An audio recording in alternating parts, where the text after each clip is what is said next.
As a woman, I'm sure you can relate. When we multitask and get things done, we call it aggressive. When we stand up for our worth and ask for what we want, we call it troublemakers. When we take on multiple roles and exercise our genius, we called dragon ladies. And I myself have been called all of the above and more. Crazy, irrational, unpredictable, the list goes on. I knew early on I was different. I was questioning my own existence when I was 6 years old. I never liked playing with dolls as a girl. I liked playing with wooden swords. But I would have never considered using the term disruptor to describe myself until I was selected to do this year's Sioux Talks. As I thought more about what disrupting means, I realized I was a born disruptor from day one. I was born exactly 1 month early to disrupt the hierarchy. My parents were totally unprepared. They didn't even have a name for me. They thought I was a boy.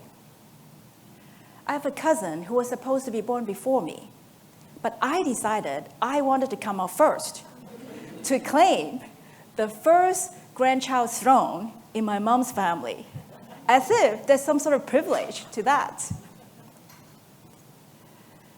Ever since I was a little girl, I always liked doing things my way. Because of that, I can't tell you how many times I've been scolded and punished, mostly at home and sometimes at school. I don't know if this is a plus or minus, but I never had trouble questioning authority. I was born with the courage to disrupt, and I believe one cannot go without the other. That's why I believe the first quality to be a disruptor is courage. Growing up in Hong Kong, I always had a problem just following orders and not questioning the status quo. My parents always wanted me to follow the filial piety, to respect the elders and not question anything. And I had a hard time with that. I remember there was an incident when I was about 5 or 6. One of my mom's aunties said she'll give me a bracelet. So when that didn't happen, I decided to go ask her about it. Not because I wanted the gift, but I was curious to see what she had to say. When my mom found out, I was beaten and punished dearly for that. There was another incident when I was about 9 years old. A different auntie came to our house. She was complaining about something. I don't even remember what. But I got so irritated by her biased criticism. I decided to stand up to her. I will never forget what she said. She said, "You worthless little thing. How dare you to talk back to your auntie?" When I was in high school, we had to do a nationwide public exam to get into college. We were required to do 8 subjects total. I had a hard time because I didn't like the fact that we were given no choice. So I went into the principal's office and asked her if I could drop China history and take music instead. She looked at me completely dumbfounded and said that nobody had ever asked her that before, and therefore she couldn't possibly given that to me. I'm sure deep down she was thinking what a disruptor I was. Although my heart was still pounding as I was leaving the office, and I didn't get what I wanted. Deep down, I was applauding myself for having had the courage to have tried. When I finished college, I applied to schools in the US to get my graduate degree. It had always been my dream to study abroad. When I got accepted, I packed up 3 large suitcases and bought a one-way ticket to Los Angeles. Talking about a way to disrupt, I was the first in my family to study abroad in the US, both on my mom and on my dad's side. I still remember the moment when I came out of the bustling airport. I was feeling excited and liberated, knowing my whole future was ahead of me. Although going abroad to study wasn't uncommon for my music school friends, most of them who did go on to study in the US picked the same school and university in Texas, thinking it was better for them to have friends in the foreign country. And I, of course, being the disruptor, picked a school nobody from my college had ever gone before, the California Institute of the Arts. I welcomed the challenge of not knowing anyone in the States. The unknown has never scared me.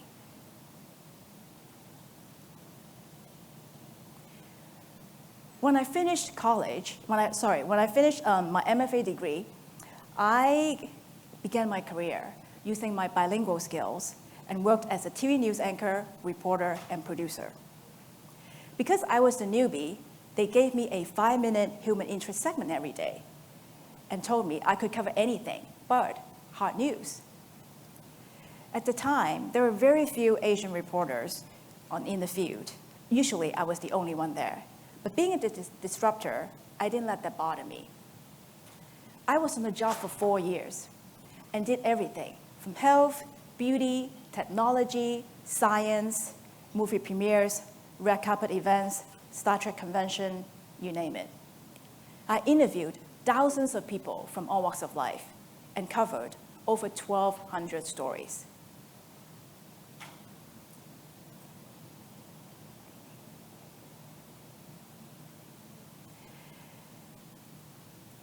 At the time, there were very few, like I said, very few Asians, working in the business. And even after I finished, my news job, I started working in the fiction world and did episodic TV, independent movies, and documentaries. I started doing TV commercials for Fortune 500 companies back in 2005. And I was the only minority-owned production company in advertising.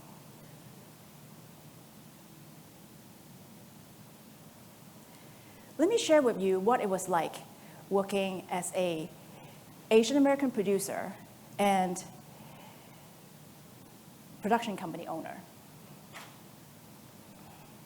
Imagine you're on location, and it can be a fancy house or in the middle of nowhere in the desert. Most of the crew are male, except for you and a few other females. And they are either in the wardrobe or makeup department. The rest are PAs, production assistants. When I was on set, I was always mistaken as the coordinator or PA.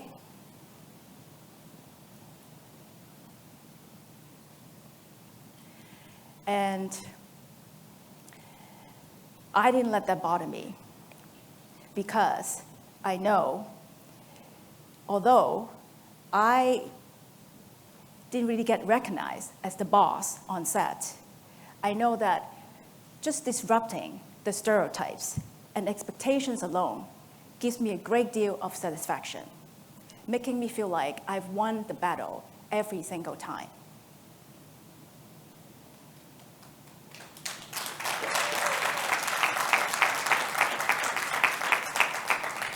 So when we shoot, we usually use a film slate to sync the sound. It looks like a rectangle with claps on top.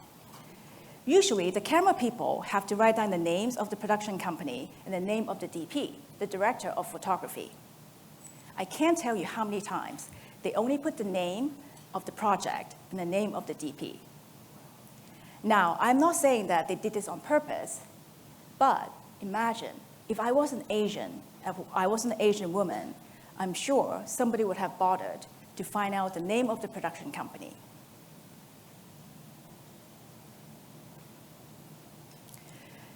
So looking back, I charted a lot of unfamiliar territories.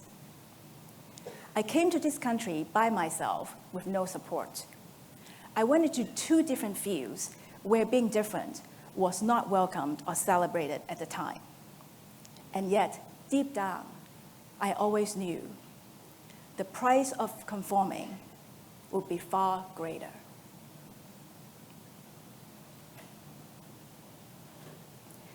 The second quality I believe a disruptor has to have is knowing their value, the value of who they are and the value they give. A lot of times, I think we have an idea of who we are supposed to be or what others expect us to be. As a result of that, we forget and we lose the part of us that made us unique along the way. For me, this quality took me the longest to claim. I've been telling stories since '94, and after my news career, I was doing movies, documentaries, and TV commercials. On my wall, I have over a dozen awards. I have a Clio, I have several Eddies, several Tellys, and many more from film festivals across the country. Yet, I didn't recognize my value. I have over 25 years of both in front of and behind the camera experience. But I never thought of myself as an expert until a few years ago. I grew up with parents who were unable to show love and give compliments. So for years, I was going and searching, going and pursuing, trying to prove to myself that I was special and I was something. Little did I know that self-love and self-worth were tied together. In my opinion, if you do not truly learn how to love yourself, you will not be able to recognize your own self-worth. As for me, as I started learning and practicing self-love more than 6 years ago, I was finally able to call myself an award-winning storyteller.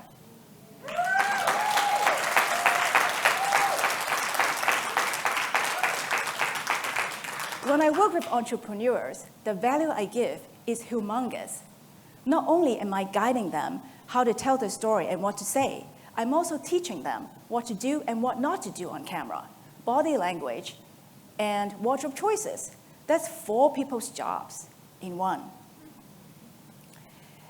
And I believe this is one of the hardest things for most women, myself included, is to recognize what makes us unique. We tend to be humble and reluctant to claim our genius. The third quality I believe a disruptor has to have is understanding people and their motivations. It doesn't matter whether you're in a product or service business. Regardless of what you sell, it's ultimately a people business. To understand people, you have to understand why they do what they do and what drives them. People can be after all sorts of things: money, fame, popularity, vanity, legacy, and so on. Fortunately for me, I already got the training for this quality. I already interviewed thousands of people when I was doing the news. So it won't take me very long to put on the reporter's hat again and figure out what people are really after. I remember it was about 12 years ago or so. I was trying to figure out my own motivation and why I do what I do. And the answer I came up with was, I wanted to use moving pictures to make people think and make people feel.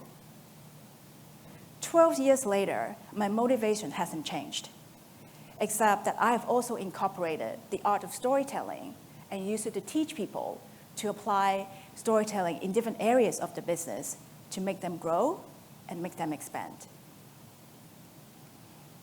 Can you imagine? You can speak to people's why and their motivations. Don't you think you have a much better chance of connecting with them?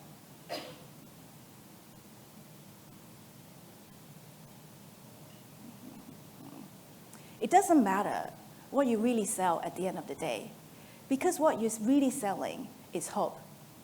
The hope of getting better at. You fill in the blank. My goal of this talk is to inspire and encourage every one of you to be a disruptor. Courage, value, and motivation are what made me successful as a disruptor. All my life, I have questioned the status quo. I've embraced my uniqueness to stand out and to stand up to my family and to people in my industry, to exercise my genius, and ultimately to live a life beyond my wildest dreams. As I look back at my life, I realized it was my immense curiosity, resilience, and perseverance that made me the woman I am today and the Sue Talk presenter, despite all the fear, intimidation, and frustration. When I think about all the names that I was called before, aggressive, troublemaker, and dragon lady, I'm proud to own every single one of them and more.